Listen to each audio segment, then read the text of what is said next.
जो road construction के लिए रिस्पॉन्सिबल है या फिर पाइपलाइन कंस्ट्रक्शन के लिए रिस्पॉन्सिबल है, सर उनमें कोऑर्डिनेशन क्यों नहीं है? हमें सर ज्यादा दूर जाने की जरूरत नहीं है कॉलेज के, अगर बाहर वाला सीमेंट का रोड देखें या पीछे वाला रोड जहाँ से मैं घर से कॉलेज आता हूँ यहाँ पे, सर उसको पहले रोड को बनाया, अब उसको फोड़ के रखा है, उधर पाइपलाइन बिछा दे कुछ तो, एंड उसको अब वापस बनाएंगे, तो उसमें डबल मनी वेस्ट होता है टैक्स पेयर्स का और टाइम भी ज्यादा लगता है, उससे अच्छा दूसरा कहीं काम हो। बहुत बढ़िया सवाल।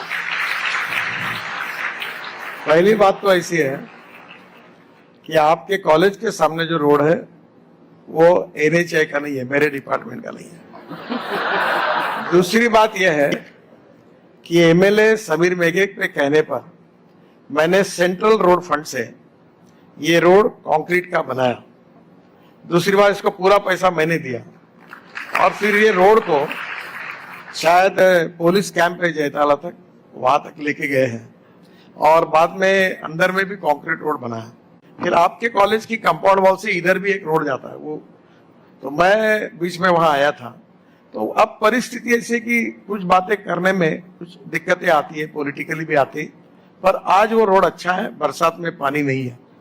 और फिर इतनी एजेंसी हमारी सिस्टम में है कि उसमें it is really important that we need to establish cooperation, coordination and communication between the stakeholder. मैं कभी कभी मजाक में कहता हूँ कि हम रोड कंक्रीट का बनाते तो पानी वाले देखते रहते, कब बनता वो तुरंत तोड़ने के लिए आते पाइपलाइन वाले, फिर वो बताया तो टेलीफोन वाले आते हैं, टेलीफोन वालों का रोड अच्छा किया तो इलेक्ट्रिसिटी वाले आते हैं।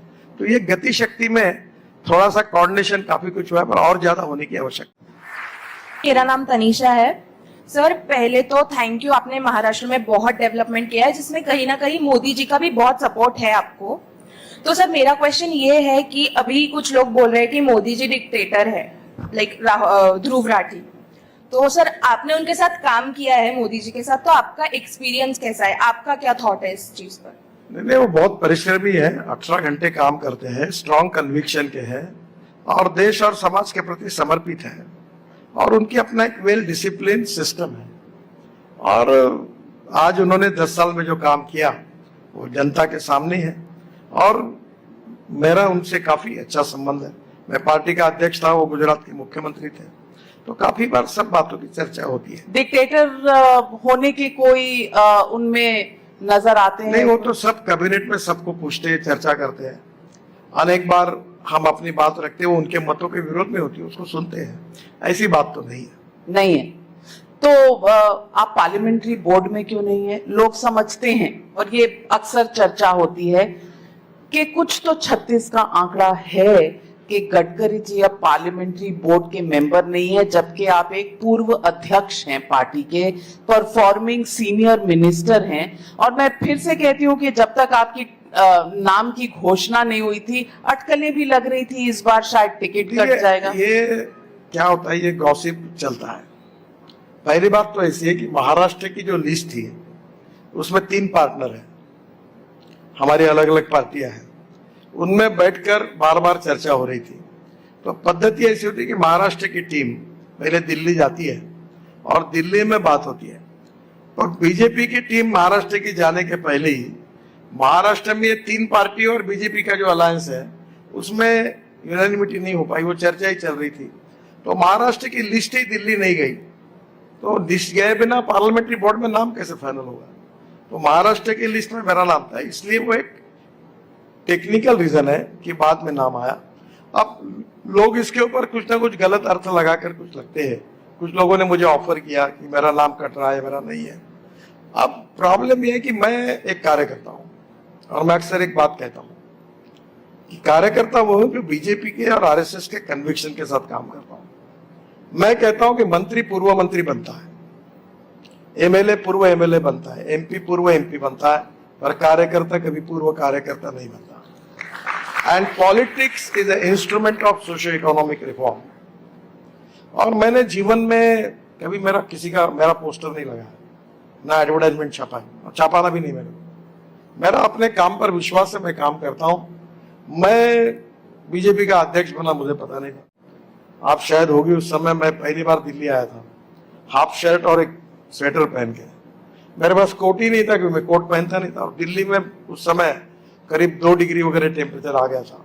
तो मैंने देखा और मैं ऐसा बैठा था, तो फिर रविशंकर प्रसाद ने कहा सब कोट पहन के, तो मेरा वजन बहुत ज्यादा था, अभी मैं बहुत कम हूँ, 135 kg था, अभी मैं 90 हूँ, 45 किलो मेरा वजन कम हुआ।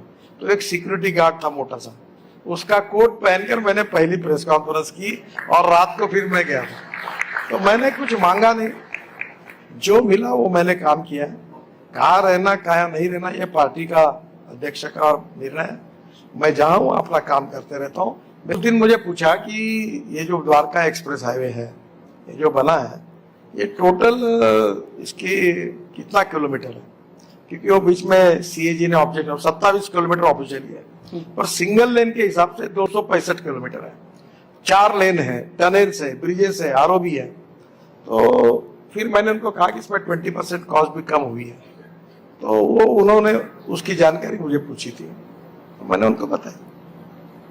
तो शाबाशी दी, आपने हाथ सर पर लगाया।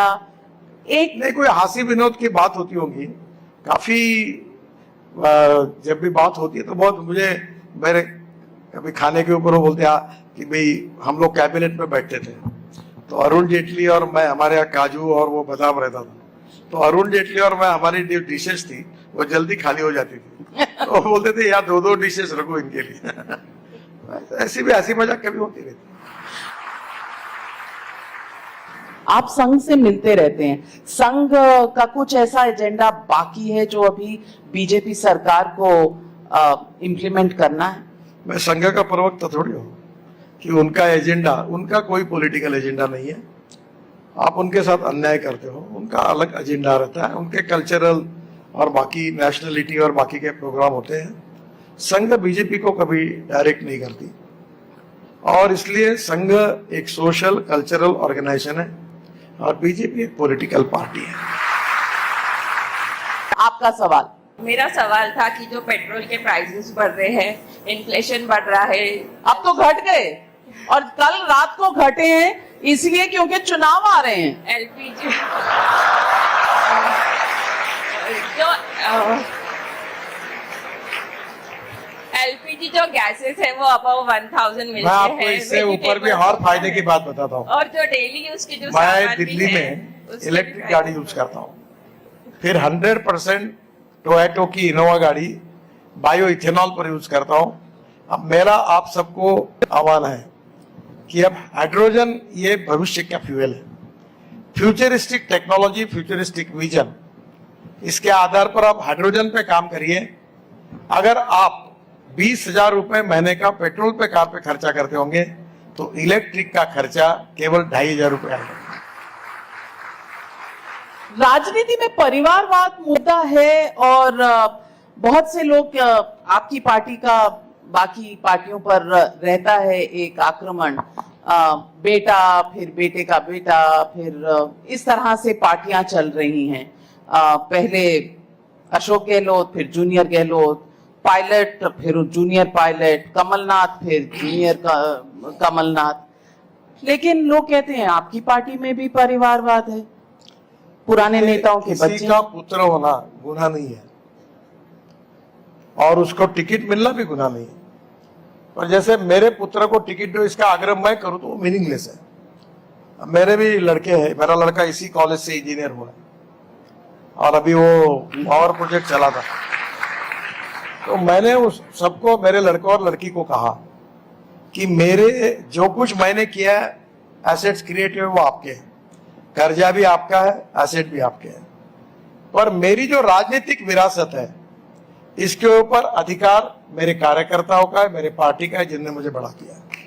मेरा लड़का करके एकदम स्टेज पे जाके बैठे और टिकट मांगे, ये नहीं होगा। तो कहीं ना कहीं ऐसा भी है। देवेंद्र फडणवीस नागपुर के हैं, उनके पिताजी एमएलसी थे, उसके बाद मैं बना। मैं, उनकी तबीयत खराब थी तो मैं उनके पास गया था कि देवेंद्र को राजनीति में ले जाता हूँ, तो उन्होंने कहा उससे बात करो। तो वो राजनीति में उनके पिताजी के कारण नहीं है, मेरे कारण आया। मैंने उनको बोला कि इसको राजनीति में लाओ। तो सवाल ये उठता है कि किसी का पुत्र होना गुनाह नहीं है, और उसने अपनी मेटल को प्रूव करना चाहिए, और फिर पब्लिक ने उसको टिकट मांगना चाहिए। गड़बड़ कहाँ हो रही है? जो एस्टैब्लिश पॉलिटिकल लीडर है वो पार्टी को ब्लैकमेल करता है, मेरे लड़के को टिकट दो, दैट इज रॉन्ग।